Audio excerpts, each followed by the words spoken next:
Hey guys, this is Ashish and you are watching banking type. तो दोस्तों, अगर आप एक ऐसा बैंक अकाउंट ढूंढ रहे हो जिसमें मिनिमम बैलेंस मेंटेन करने का टेंशन ना हो और साथ ही मिले आपको एसबीआई का ट्रस्ट और सर्विसेज, तो आप बिल्कुल सही जगह आए हो। आज के इस वीडियो में हम डिटेल में बात करने वाले हैं एसबीआई जीरो बैलेंस अकाउंट के बारे में। इस अकाउंट की एलिजिबिलिटी, डॉक्यूमेंट, फीचर और चार्जेस सब कुछ अच्छे से समझ लेंगे। और सबसे इंपॉर्टेंट बात, वीडियो के एंड तक आपको ये समझ आ जाएगा कि एसबीआई जीरो बैलेंस अकाउंट आपके लिए कितना यूजफुल हो सकता है। तो चलिए बिना टाइम वेस्ट के वीडियो शुरू करते हैं। एसबीआई आपको दो तरह का जीरो बैलेंस अकाउंट ऑफर करता है जिससे कि आप घर बैठे आसानी से ओपन कर सकते हो। पहला इंस्टा प्लस सेविंग्स अकाउंट और दूसरा डिजिटल सेविंग्स अकाउंट। तो चलिए वीडियो में आगे बढ़ते हैं और डिटेल में समझ लेते हैं ये दोनों अकाउंट के बारे में। तो आइए सबसे पहले बात करते हैं डिजिटल सेविंग्स अकाउंट के बारे में कि आप ये अकाउंट कैसे खोल सकते हो। सबसे पहले आपको ऑनलाइन अप्लाई करना होगा, उसके बाद आपको वहां से एक रेफरेंस नंबर मिलेगा और उसी नंबर को लेकर आपको ब्रांच विजिट करना होगा।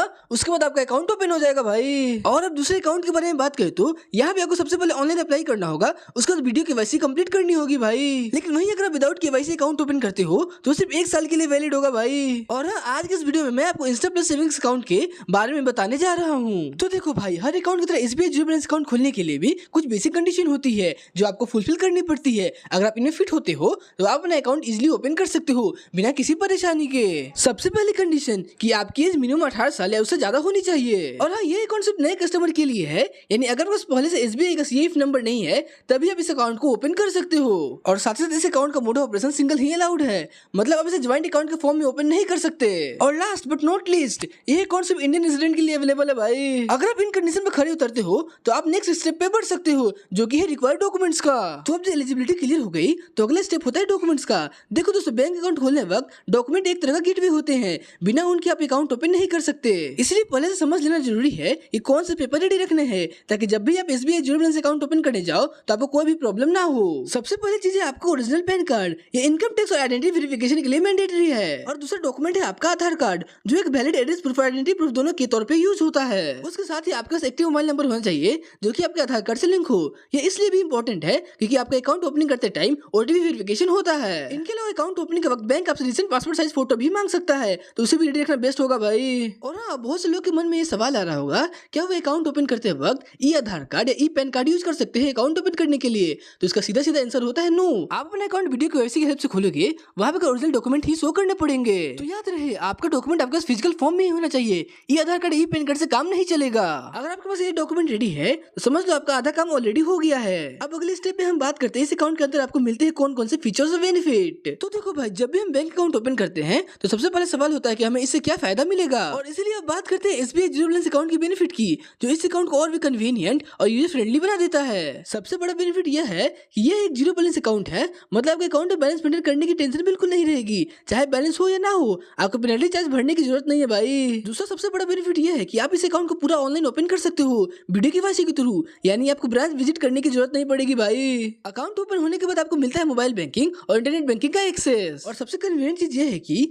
आप अपने अकाउंट इजिली मैनेज कर सकते हो एसबीआई योनो ऐप के थ्रू, चाहे फंड ट्रांसफर हो, बैलेंस चेक करना हो या कोई और सर्विस। इन बेनिफिट की वजह से एसबीआई जीरो बैलेंस अकाउंट उन लोगों के लिए स्मार्ट चॉइस बन जाता है जो सिंपल और हसल फ्री बैंकिंग एक्सपीरियंस चाहते हैं। तो अब बात करते हैं डेबिट कार्ड की, जो आज के टाइम में बैंकिंग का बेसिक रिक्वायरमेंट बन चुका है। एसबीआई जीरो बैलेंस अकाउंट के साथ आपको डेबिट कार्ड की फैसिलिटी मिलता है, लेकिन उसके कुछ चार्जेस होते हैं भाई, जो आपको समझना जरूरी है। इस अकाउंट से आपको दो टाइप के डेबिट कार्ड मिलते हैं, पहले रुपए क्लासिक डेबिट कार्ड और वीजा का ग्लोबल डेबिट कार्ड, जिसे आप मास्टर कार्ड भी कर सकते हो भाई। दोनों ही कार्ड्स का इशू चार्ज बिल्कुल जीरो है, यानी कार्ड बनने तक तो आपको कुछ भी पे नहीं करना पड़ता है, लेकिन एनुअल मेंटेनेंस चार्ज लगेगा, वो भी 125 प्लस जीएसटी का भाई। अब मान लो अगर आपका कार्ड खो गया या फिर डैमेज हो गया, आपको रिप्लेस करके चाहिए, तो उसके लिए आपको 300 प्लस जीएसटी का चार्ज पे करना पड़ेगा भाई कार्ड रिप्लेसमेंट के लिए। यानी कार्ड लेना फ्री है, लेकिन मेंटेनेंस और रिप्लेसमेंट चार्ज का ध्यान रखना भी जरूरी है भाई। अब चार्जेस समझने के बाद एक और इंपॉर्टेंट चीज है जिसके बारे में हर यूजर को क्लियर होना चाहिए, वो है डेबिट कार्ड की डेली ट्रांजेक्शन लिमिट। क्योंकि दोस्तों, चाहे कैश विड्रॉल हो या शॉपिंग पीओएस मशीन पर, हर कार्ड की एक लिमिट फिक्स्ड होती है भाई। अगर आप रुपए क्लासिक डेबिट कार्ड चूज करते हो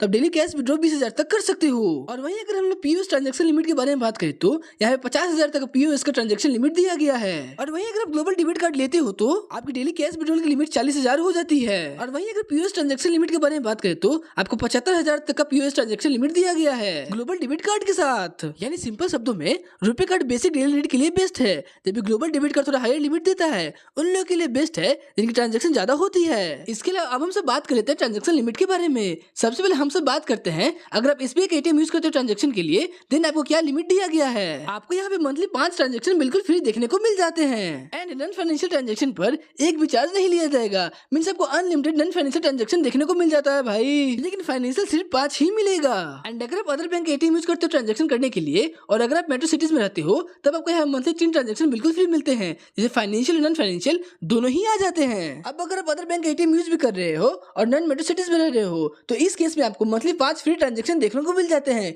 इसे फाइनेंशियल और नॉन फाइनेंशियल दोनों ही इंक्लूडेड होते हैं भाई। इसके अलावा अब हम सब बात कर लेते हैं, जो आपको फ्री लिमिट मिल रही है 5 ट्रांजैक्शन 3 ट्रांजैक्शन, अगर ये खत्म हो जाती है तो वो कितना चार्ज पे करना पड़ेगा उसके बारे में। सबसे पहले बात करते हैं फाइनेंशियल ट्रांजैक्शन के बारे में, जो कि अगर फाइनेंशियल ट्रांजैक्शन की लिमिट मिल रही है, अगर वो खत्म हो जाती है और आप मेट्रो सिटीज में रहते हो और अदर बैंक के एटीएम यूज कर रहे हो, तो उस केस में आपको 20 प्लस जीएसटी का चार्ज पे करना पड़ेगा भाई। इसके अलावा अगर आप नॉन मेट्रो सिटीज में रहते हो एंड अदर बैंक के एटीएम यूज कर रहे हो और आपका फाइनेंशियल ट्रांजैक्शन लिमिट क्रॉस हो गई है, तो उस केस में आपको 10 प्लस जीएसटी का चार्ज पे करना पड़ेगा भाई। अब मान लो आपने एसबीआई का एटीएम यूज किया है और आपके 5 ट्रांजैक्शन लिमिट खत्म हो गई है, उस केस में भी आपको 10 प्लस जीएसटी का चार्ज पे करना पड़ेगा भाई। अब अगर नॉन फाइनेंशियल ट्रांजैक्शन के बारे में बात करें, तो वो सिर्फ अदर बैंक के एटीएम में ही लगेगा, क्योंकि एसबीआई के एटीएम में आपसे 1 भी रुपया चार्ज नहीं लिया जाएगा नॉन फाइनेंशियल ट्रांजैक्शन के लिए। लेकिन अदर बैंक के एटीएम के बारे में बात करें, तो जो कस्टमर मेट्रो सिटीज में रहते हैं उनसे 8 रुपीज प्लस जीएसटी लिया जाएगा नॉन फाइनेंशियल ट्रांजैक्शन के लिमिट पार होने पर, और जो नॉन मेट्रो सिटीज में हैं और अदर बैंक के एटीएम यूज करते हैं,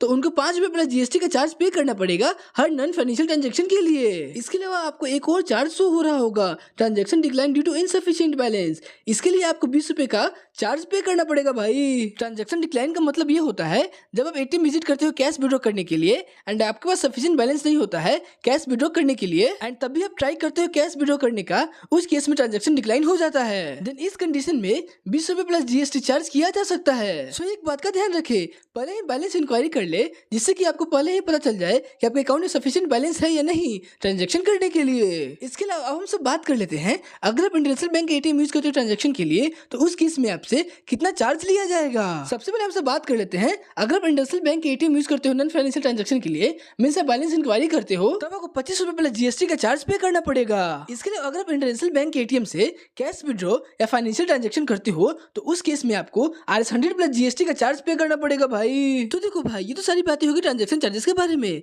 अब चलिए बात करते हैं एक ऐसे फीचर की जो हर अकाउंट होल्डर के लिए सबसे ज्यादा यूजफुल होता है, फंड ट्रांसफर। सोचो आपको किसी दोस्त को पैसे भेजने हो, ऑनलाइन शॉपिंग का पेमेंट करना हो या फिर एक अर्जेंट ट्रांजैक्शन कंप्लीट करना हो, ऐसे टाइम पर फंड ट्रांसफर की फैसिलिटी ही काम आती है भाई।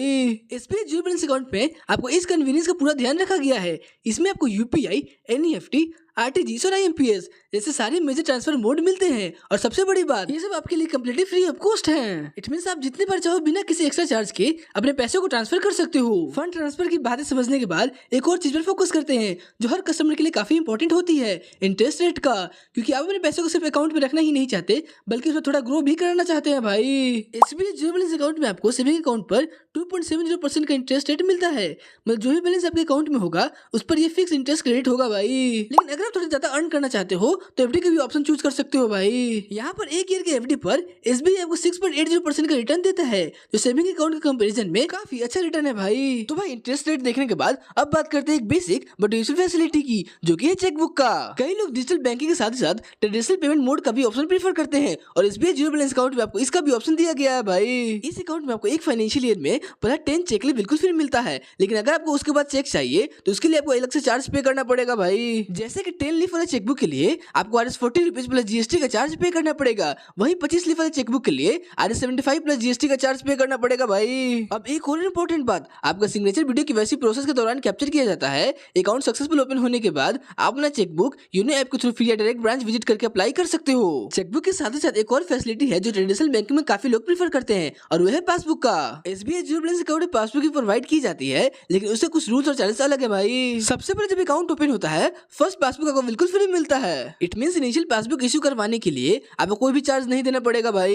लेकिन अगर आप अपना पासबुक खो देते हो या डुप्लीकेट पासबुक चाहिए, तो उसके लिए 100 रुपीज प्लस जीएसटी का चार्ज पे करना पड़ेगा, और अगर डुप्लीकेट पासबुक के साथ एक्स्ट्रा पेज ऐड करवाते हो तो उसके लिए 50 प्लस जीएसटी का चार्ज पे करना पड़ेगा पर पेज के हिसाब से भाई। पासबुक आपको सिर्फ तभी इश्यू किया जाएगा जब आप उसके लिए स्पेसिफिक रिक्वेस्ट करोगे, यानी ये बाय डिफॉल्ट नहीं आता है भाई। पासबुक की बात के बाद अब एक और इंपॉर्टेंट पॉइंट डिस्कस करना जरूरी है, जो कि हिडन चार्जेस का, यानी वो चार्जेस जो आपके नॉर्मल नॉर्मली ध्यान में नहीं होते, लेकिन फ्यूचर में अकाउंट क्लोज करने पर लगते हैं। एसबीआई जीरो बैलेंस अकाउंट में अगर आप अपने अकाउंट को 14 दिन के अंदर ही क्लोज करते हो तो ये बिल्कुल फ्री है। इसके लिए आपको कोई भी एक्स्ट्रा चार्ज पे नहीं करना पड़ेगा भाई। लेकिन वहीं अगर आप अपने अकाउंट 14 दिन के बाद और 1 साल के अंदर क्लोज करते हो तो उसके लिए 500 प्लस जीएसटी का चार्ज पे करना पड़ेगा। ये एक तरह का पेनल्टी अमाउंट होता है जो अर्ली क्लोजर पे बैंक लगाता है। और अगर आपका अकाउंट 1 साल के बाद क्लोज होता है तो फिर ये प्रोसेस दोबारा फ्री है, यानी कोई भी एक्स्ट्रा पैसा नहीं देना पड़ेगा भाई। तो देखो भाई, ये तो पूरा detail review SBI zero balance account का। इसमें हमने एलिजिबिलिटी से लेकर documents, benefit, debit card details, fund transfer option, interest rate, chequebook, passbook और हिडन चार्जेस